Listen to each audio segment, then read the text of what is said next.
Hi hello నమస్తే welcome to D9 TV news. So మొత్తానికి వెనక కనపడుతున్న ఈ ముగ్గురు ఇప్పుడు కాంగ్రెస్ పార్టీలో ఫైనల్ అయిన ఎమ్మెల్సీ అభ్యర్థులు.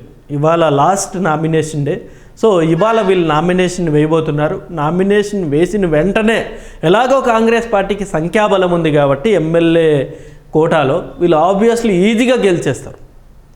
సో నిన్న మొన్నటి వరకు కూడా చాలామంది కాంగ్రెస్ పార్టీలో ఉన్న నాయకులు, అనేక మంది నాయకులు పాపం మాకు ఎమ్మెల్సీ సీట్ వస్తుంది, మాకు వస్తుంది అని చెప్పేసి చాలా అంటే చాలా పోరాటాలు చేశారు. కొందరైతే ఢిల్లీకి వెళ్ళి మరీ అక్కడ సిఫారసులు చేసుకున్నారు. జగ్గారెడ్డి గారు కావచ్చు, లేకపోతే ఇంకొకరు కావచ్చు. ఢిల్లీకి వెళ్ళి అక్కడ వాళ్ళకున్న పరిచయాలతోటి కేసీ వేణుగోపాల్ గారిని కలవడమో, లేకపోతే మల్లికార్జున్ గారిని కలవడమో, లేకపోతే రాహుల్ గాంధీ గారిని కలవడం, ఇలా మొత్తానికైతే వాళ్ళ ప్రయత్నాలు అయితే వాళ్ళు చేశారు. సో ఎన్ని ప్రయత్నాలు చేసినా సరే చివరికి ఈ ముగ్గురికే ఈ ఎమ్మెల్సీ స్థానం అనేది దక్కింది. సో ఈ ముగ్గురు ఎన్నిక మీద కూడా ఓ రకంగా చాలా కసరత్తు చేశారనే అనిపిస్తుంది. ఎందుకంటే ఈ ముగ్గురు కూడా వేరువేరు సామాజిక వర్గానికి సంబంధించిన వ్యక్తులు. జనరల్గా ఇప్పుడు ప్రస్తుతం రెడ్డి సామాజిక వర్గమే కాంగ్రెస్ పార్టీలో ఎక్కువ స్థానాల్లో ఉన్నారు కాబట్టి ఖచ్చితంగా రెడ్లకే కొంత ప్రాధాన్యతను ఇస్తారు అని చెప్పేసి కూడా అందరూ భావించారు. బట్ వాటన్నిటికీ అసలు తెరదించుతూ ఒకరు ఎస్టీ, ఒకరు బీసీ, ఒకరు ఎస్సీకి ఈ సీట్ అనేది కేటాయించడం జరిగింది. ఇటు ఎస్సీ వర్గం సామాజిక వర్గం నుండి అద్దంకి దయాకర్ గారు, అలాగే బీసీ సామాజిక వర్గం నుండి విజయశాంతి గారు, అలాగే ఎస్టీ సామాజిక వర్గం నుండి శంకర్ నాయక్ గారిని ఎంపిక చేశారు. సో ఒక్కొక్కరి గురించి మనం మాట్లాడుకోవాలి. ఒక్కొక్కరి గురించి ఒకసారి మనం అద్దంకి దయాకర్ గారి గురించి మాట్లాడుకుంటే, సో ఆయన చేసిన పోరాటాలు మనందరికీ తెలుసు.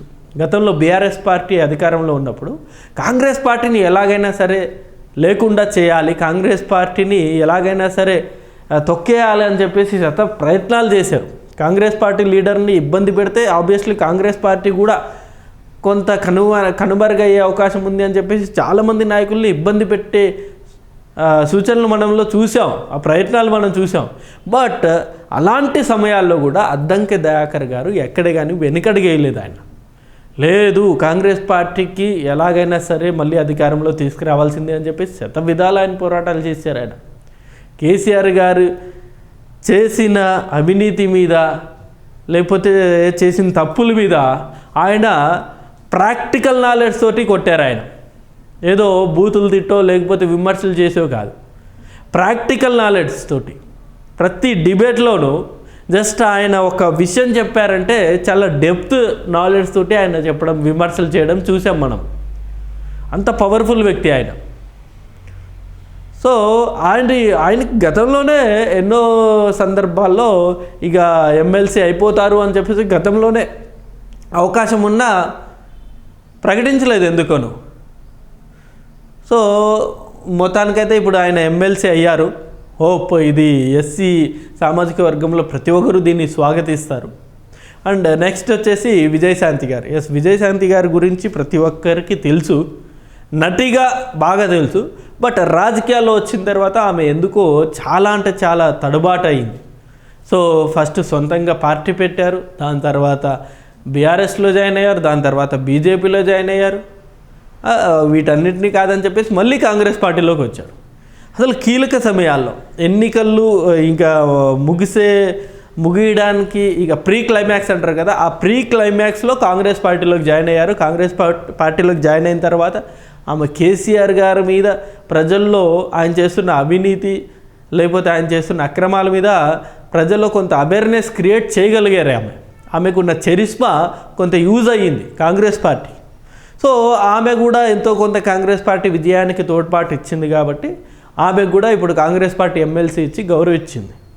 ఇక శంకర్ నాయక్ మొదటి నుండి ఆయన పాపం కాంగ్రెస్ పార్టీని నమ్ముకొనే ఉన్నారు. ఎస్టీ సామాజిక వర్గానికి సంబంధించిన నేత. సో అసలు ఈయన పేరు అసలు కన్సిడర్లోనే లేకుండే ఎమ్మెల్సీ లిస్ట్లో.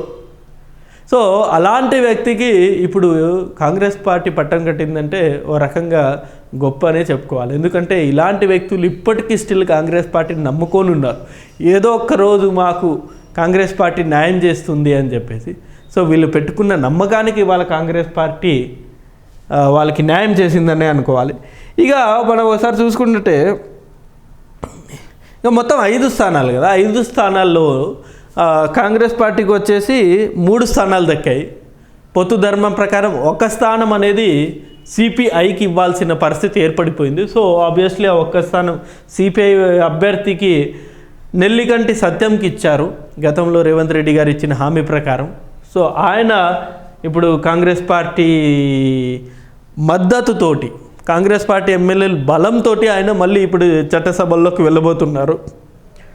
అండ్ ఇక బీఆర్ఎస్ పార్టీలో కూడా చాలా పేర్లు వినబడ్డాయి. ఆర్ఎస్ ప్రవీణ్కి ఇస్తారనో లేకపోతే ఇంకొకరికి ఇస్తారనో చాలా పేర్లు అయితే వినబడ్డాయి. సో వాటన్నిటిని పక్కన పెట్టేసి దాసోజు శ్రవణ్కి ఇచ్చారు.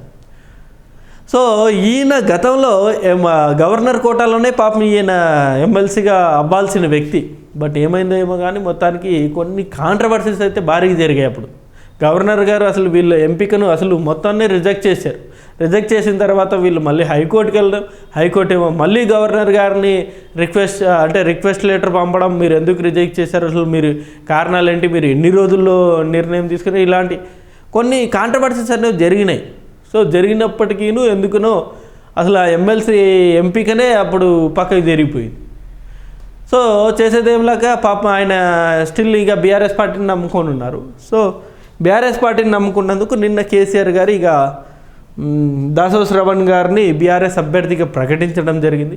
ఆయన్ని కూడా ఇప్పుడు బీఆర్ఎస్కున్న సంఖ్యాబలం ప్రకారం ఆయన ఎన్నిక కూడా లాంఛనమే, ఈజీగా జరిగిపోతుంది. సో మొత్తానికైతే ఇప్పుడు బీఆర్ఎస్ పార్టీ ఒకటి, ఇటు సిపిఐ ఒకటి, అండ్ కాంగ్రెస్ 3, మొత్తం 5 మంది అభ్యర్థులు ఇప్పుడు ఎమ్మెల్సీ స్థానంలో త్వరలో ఈ చట్టసభల్లోకి వెళ్ళబోతున్నారు. మరి చూద్దాం. ఇక ప్రస్తుతానికైతే కొంత కాంగ్రెస్ పార్టీలోనే కొంచెం ఈ మనస్పార్థాలనే వస్తూ ఉన్నాయి. ఎవరి పేర్లు అయితే గతంలో బయటకు వచ్చారో వాళ్ళ పేర్లు కాకుండా సడన్గా కొత్త వాళ్ళ పేర్లు వచ్చేసరికి చాలామంది కూడా ఇప్పుడు అసంతృప్తి ఉన్నారు. మరి బుజ్జిగించే ప్రయత్నాలు అయితే మొదలయ్యాయి.